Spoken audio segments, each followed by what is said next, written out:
کبھی کبھی زندگی میں ایسا وقت آتا ہے جب انسان ٹوٹ جاتا ہے، دل بکھر جاتا ہے، آنکھیں نم ہو جاتی ہیں اور ہر طرف اندھیرا سا لگتا ہے۔ لوگ ساتھ چھوڑ جاتے ہیں، دعائیں سنی نہیں جاتی اور لگتا ہے کہ اللہ بھی ناراض ہے۔ لیکن نہیں، اللہ کبھی ناراض نہیں ہوتا اس بندے سے جو اس سے لو لگائے رکھے اور خاموشی میں بھی سنتا ہے، وہ تنہائیوں میں بھی سنتا ہے۔ اللہ فرماتا ہے تم مجھے یاد کرو، میں تمہیں یاد کروں گا۔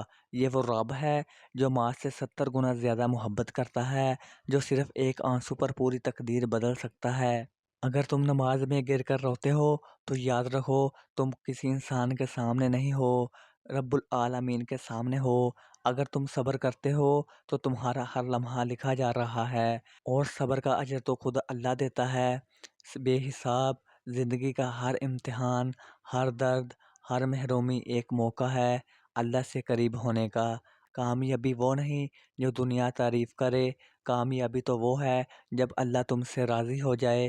تم گر سکتے ہو مگر ہار نہیں مانو، واپس پلٹو، توبہ کرو، نماز کو تھام لو، قرآن کو دوست بنا لو، کیونکہ اللہ تمہارے ساتھ ہے۔ کیونکہ اگر اللہ تمہارے ساتھ ہے تو دنیا کی کوئی طاقت تمہیں نہیں توڑ سکتی۔ اللہ تعالیٰ ہم سب کو 5 وقت کا نمازی بنائے، قرآن پاک کو پڑھنے اور سیکھنے اور اس پر عمل کرنے کی توفیق عطا فرمائے۔ آمین۔